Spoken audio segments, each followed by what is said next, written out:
नमस्कार। 2026 के पश्चिम बंगाल चुनाव ने राजनीति में सच में एक बड़ा भूकंप ला दिया है। सोचने वाली बात है कि एक ऐसा राज्य जिसे 15 साल तक एक अभेद्य किला माना जाता था, वहां अचानक इतना बड़ा उलटफेर कैसे हो गया। इस निष्पक्ष विश्लेषण में हम सीधे उन आंकड़ों, मुद्दों और जमीनी हकीकतों को गहराई से समझेंगे जिन्होंने इस ऐतिहासिक राजनीतिक भूकंप की नींव रखी। तो चलिए बिना देरी किए शुरू करते हैं। इस विश्लेषण की रूपरेखा पर एक जल्दी से नजर डाल लेते हैं। हम इस चुनावी झटके, महिलाओं की सुरक्षा के मुद्दे, जमीनी बदलाव, जनसंख्यात्मक निष्ठाओं, आर्थिक बिंदुओं और आगे की चुनौतियों पर क्रमवार चर्चा करेंगे। सबसे पहले बात करते हैं इस ऐतिहासिक चुनावी झटके की विशालता की। इस बदलाव की गंभीरता को समझना बहुत जरूरी है। सत्ता में रही पार्टी को पिछले चुनावों के मुकाबले 120 से भी ज्यादा सीटों का भारी नुकसान उठाना पड़ा। ये कोई छोटा मोटा झटका नहीं है, बल्कि इसे बंगाल के इतिहास का सबसे बड़ा राजनीतिक पतन माना जा रहा है। अनुमानित आंकड़ों का अंतर एकदम साफ नजर आता है। एक पार्टी लगभग 200 सीटों पर आगे दिखी, वहीं सत्ताधारी पार्टी लगभग 100 सीटों पर सिमट गई। ये विशाल फासला बताता है कि जमीन पर बदलाव की आवाज कितनी जोरों पर थी। और ये वोट शेयर का आंकड़ा अपने आप में पूरी कहानी कहता है। 48% का वोट शेयर, इसका सीधा मतलब है कि मतदाताओं के एक बहुत बड़े हिस्से ने क्लियरली बदलाव को चुना। ये सिर्फ चुनाव की हार नहीं थी, एक बड़ा वैचारिक बदलाव था जहां पुराने सिस्टम को पूरी तरह ठुकरा दिया गया। आइए अब उस पहले स्तंभ की बात करते हैं जो इस चुनाव में टूटा, यानी महिला मतदाता और उनकी सुरक्षा। ध्यान देने वाली बात है कि कल्याणकारी योजनाओं के चलते महिला मतदाता पहले एक बहुत बड़ा सपोर्ट बेस हुआ करती थी, लेकिन आरजी कर अस्पताल और संदेश खाली की भयावह घटनाओं ने सब कुछ बदल दिया। जब बात बुनियादी सुरक्षा और इज्जत की आती है ना, तो आर्थिक मदद बहुत छोटी पड़ जाती है। पैसे का सहयोग, सुरक्षा और गरिमा का विकल्प बिल्कुल नहीं बन पाया। उस वक्त जमीन पर भावना क्या थी? अगर सिस्टम फेल हो जाए तो खुद सिस्टम बन जाओ। ये सोच पानीहाटी में बहुत स्ट्रांगली देखने को मिली, जहां से एक जबरदस्त संदेश गया, पूरे 20,000 वोटों की जीत के शानदार मार्जिन के साथ।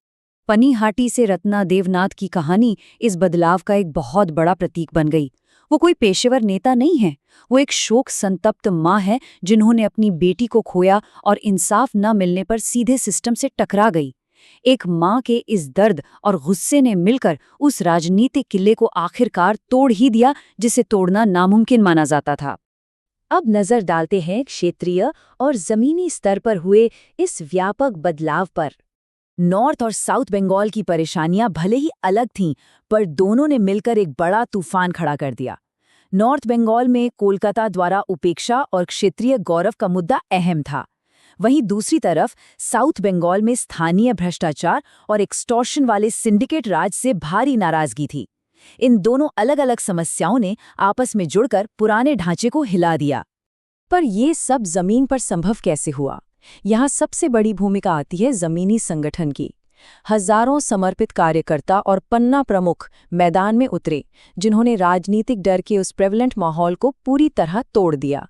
उन्होंने लोगों को ये भरोसा दिलाया कि वो बिना किसी डर के अपना वोट दे सकते हैं, और सच में ये एक बड़ा पासा पलटने वाला कदम साबित हुआ। आगे बढ़ते हैं जनसंख्या की बदलती हुई निष्ठाओं की तरफ। इस चुनाव में पुराने वोट बैंक्स पूरी तरह से बिखर गए। मुस्लिम युवा खोखले नारों के बजाय आधुनिक शिक्षा और रोजगार मांगने लगे। मतुआ, नमसूद्रा और राजवंशी जैसे समुदायों ने खुलकर अपने अधिकार मांगे। ओबीसी वर्ग ने उपेक्षा को नकारा। और सबसे खास बात, पढ़े लिखे मिडिल क्लास यानी भद्रलोक ने संस्थागत भ्रष्टाचार के खिलाफ सीधे खुली बगावत कर दी। इन सब के पीछे एक लंबा क्रमिक इतिहास छुपा है। पहले लेफ्ट फ्रंट आई, शुरू में अच्छा काम दिखाया, पर फिर गुंडागर्दी शुरू हो गई। उसके बाद टीएमसी आई, शुरू में सब सकारात्मक रहा, पर आगे चलकर वही भ्रष्टाचार और हिंसा का चक्कर फिर चल पड़ा। इसी हिंसा के चक्कर से थककर भद्रलोक और आम जनता ने आखिरकार एक नया रास्ता चुनने का फैसला किया। नारों की लड़ाई भी सच में बड़ी दिलचस्प थी। एक तरफ पुरानी सत्ता का नारा था अमर बंगला, जो नैरोली भाषाई आइडेंटिटी पर आधारित था, लेकिन विजेता पार्टी ने इसे एक व्यापक सांस्कृतिक पुनर्जागरण का रूप दिया। उन्होंने बंगाली गौरव को डॉक्टर श्यामा प्रसाद मुखर्जी और आधुनिक भारत के विकास के साथ जोड़ा। ये संदेश लोगों के दिलों को पूरी तरह छू गया। अब बात करते हैं उस आर्थिक टूटने के बिंदु की जो दरअसल इस भूकंप की आखिरी वजह बना। आर्थिक परिस्थितियां ही हमेशा सबसे बड़ी हकीकत होती हैं। जब लोकली फैक्ट्रीज हैं ही नहीं, युवा रोजगार के लिए लगातार गुजरात या महाराष्ट्र पलायन कर रहे हैं और हर छोटे काम के लिए कटमनी देनी पड़ रही है, तो गुस्सा बढ़ना ही था। जब ये प्रवासी मजदूर वापस लौटे तो उन्होंने ओपनली एक डबल इंजन इकोनॉमी की मांग रखी। उन्हें बस अपने ही घर में रोजगार और सम्मान चाहिए था। पर चुनाव जीतना तो सिर्फ शुरुआत है।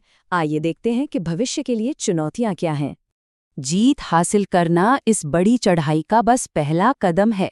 अब सबसे महत्वपूर्ण सवाल जो सबके दिमाग में आएगा वो ये है, क्या नई सरकार आम जनता की इन बड़ी उम्मीदों पर सच में खरी उतर पाएगी? क्योंकि चुनौतियां सच में बहुत बड़ी हैं।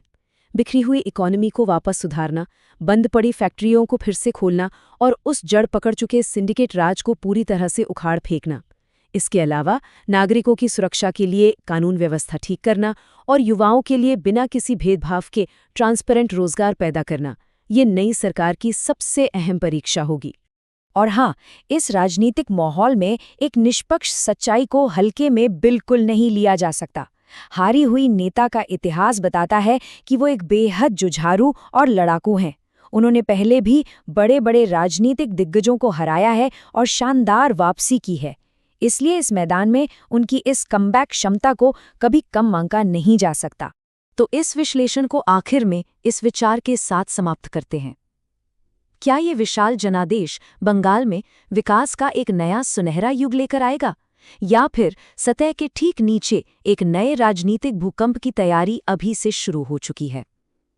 इस ऐतिहासिक राजनीतिक बदलाव को आगे आकर लेते देखना सच में बेहद दिलचस्प होगा। इस विश्लेषण से जुड़ने के लिए धन्यवाद। उम्मीद है इस डीप डाइव ने हकीकतों को और बेहतर समझने में मदद की होगी।